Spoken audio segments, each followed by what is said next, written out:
Hai, Assalamualaikum warahmatullahi wabarakatuh.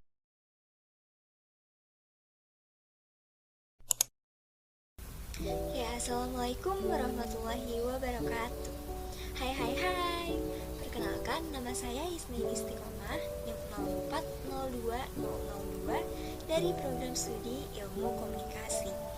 Nah, di sini untuk memenuhi tugas UAS mata kuliah Interpersonal Communication, saya akan menjelaskan materi tentang verbal message atau pesan verbal. Nah, dalam berkomunikasi, kita tentu saja membutuhkan pesan verbal agar komunikasi kita ini dapat berjalan dengan baik. Nah, dalam pemilihan bahasa komunikasi verbal ini, perlu banget nih untuk memilih penggunaan kata yang dimengerti juga oleh lawan bicara, agar ketika keduanya berkomunikasi, keduanya dapat saling memahami informasi yang diberikan. Nah, kita kan udah tahu nih seberapa penting pesan verbal dalam berkomunikasi. Tapi kalian tahu nggak sih apa itu pesan verbal? Kira-kira apa ya pesan verbal itu? Nah, buat yang nggak tahu, sini aku kasih tahu. Nah, jadi pesan verbal yaitu kata-kata baik secara lisan maupun tulisan. Pesan verbal ini merujuk pada kata-kata yang diucapkan dan juga ditulis. Namun, kata seperti haha, itu nggak masuk ke pesan verbal karena suara-suara seperti itu masuknya ke dalam pesan nonverbal. Nah, tadi kan udah tahu nih apa itu pesan verbal. Nah, sekarang lanjut ke materi pesan verbal berikutnya, yaitu ada prinsip dari pesan verbal.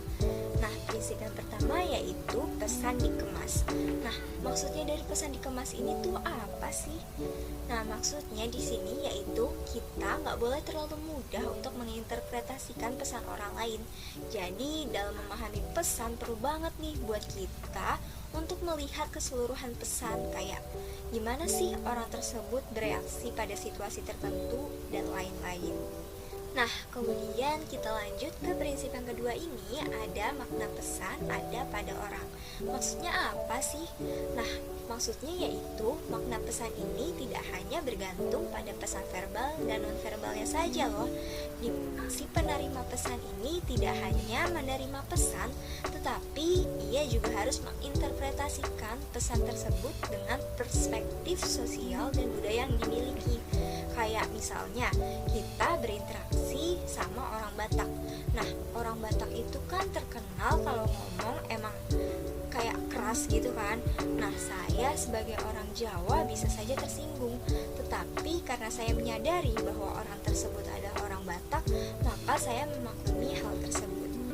Nah, oke, sekarang kita lanjut ke prinsip yang ketiga, yaitu makna apakah denotatif dan konotatif.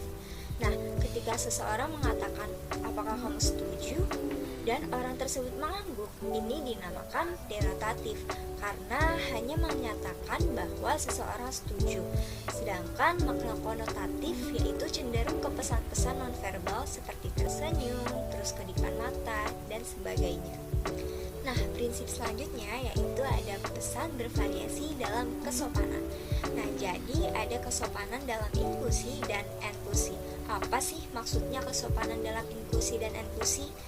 Nah, kalau kesopanan inklusi ini biasanya mencakup semua orang yang hadir dan biasanya hal ini tuh dianggap sopan.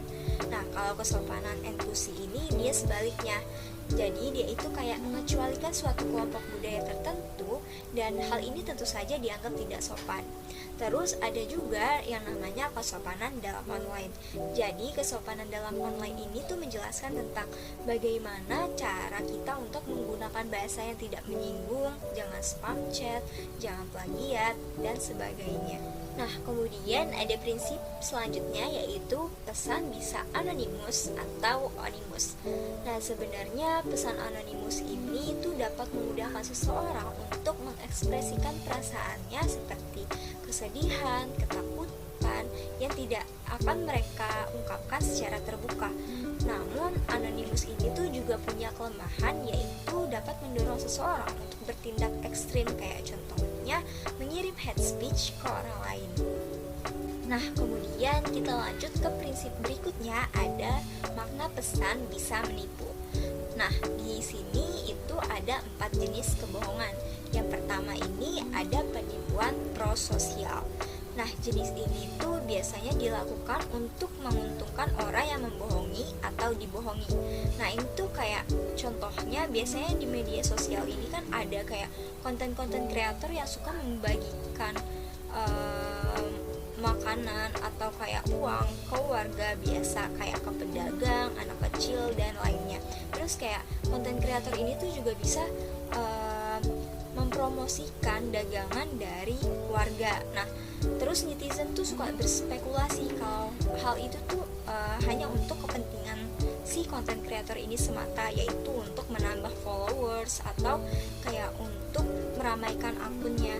Nah, tapi bila kita melihat dari sisi lain, tindakan dari si konten kreator ini baik, yaitu untuk memviralkan dagangan pedagang tersebut sehingga dagangan tersebut nantinya bisa ramai dan juga banyak pembeli. Nah, yang kedua ini yaitu ada jenis kebohongan penipuan peningkatan diri. Jadi jenis ini tentang gimana sih orang tersebut menunjukkan citranya agar dirinya dapat dipandang sebagai orang yang baik. Kayak misalnya nih, dia orang yang maaf miskin, tapi style dia setiap keluar rumah, setiap pergi sama teman-temannya itu tuh selalu memakai barang-barang yang terkesan mewah. Nah, alasan dia melakukan ini karena ia tidak ingin orang lain memandang dirinya itu rendah. Kemudian ada penipuan egois dan penipuan antisosial. Penipuan egois ini tuh kayak jenis penipuan untuk melindungi dirinya sendiri. Sedangkan penipuan antisosial yaitu jenis penipuan yang untuk membahayakan seseorang. Nah, prinsip yang berikutnya yaitu ada pesan bisa konfirmasi dan diskonfirmasi. Maksud dari pesan konfirmasi ini yaitu tentang bagaimana kita mengakui kehadiran orang tersebut dan menunjukkan penerimaan kita terhadap orang tersebut. Jadi ini tuh kita kayak menaruh atensi atau perhatian kita ke orang tersebut. Sedangkan diskonfirmasi yaitu kita meyakini bahwa apa yang dikatakannya tidak perlu mendapatkan perhatian yang serius. Nah, tadi kan kita udah ngebahas tentang pengertian pesan verbal dan juga prinsip dari pesan verbal. Sekarang pembahasan yang terakhir yaitu ada pedoman penggunaan pesan verbal secara positif. Yang pertama ini ada hindari orientasi intensional. Nah, ini tuh maksudnya ketika kita berbicara kepada seseorang dengan melihat label yang ada pada orang tersebut. Jadi hal ini tuh kita kayak menganggap bahwa label orang tersebut itu lebih penting daripada kata-kata yang orang tersebut bawakan. Nah, yang kedua ini yaitu ada lihat individu, hindari allness.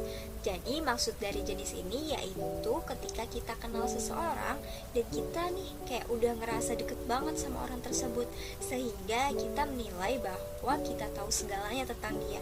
Padahal sebagai manusia kita tuh gak akan pernah bisa tahu alasan kenapa seseorang melakukan sesuatu. Nah, sekarang kita lanjut ke pedoman yang berikutnya yaitu ada hindari diskriminasi. Hal ini tentunya akan menghasilkan budaya kerja yang buruk dan merugikan loh.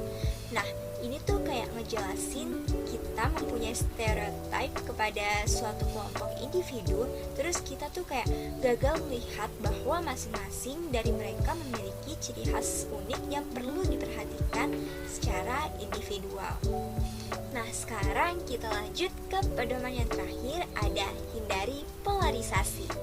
Jadi ketika kita berkomunikasi diharapkan untuk menghindari kekeliruan yang nantinya hal ini itu bisa menimbulkan kesalahpahaman. Nah, mungkin itu saja pembahasan saya kali ini tentang pesan verbal atau verbal message. Nah, saya harap pembahasan materi saya kali ini dapat bermanfaat untuk kita semua ya. Sekian dari saya, kurang lebihnya mohon maaf. Wassalamualaikum warahmatullahi wabarakatuh.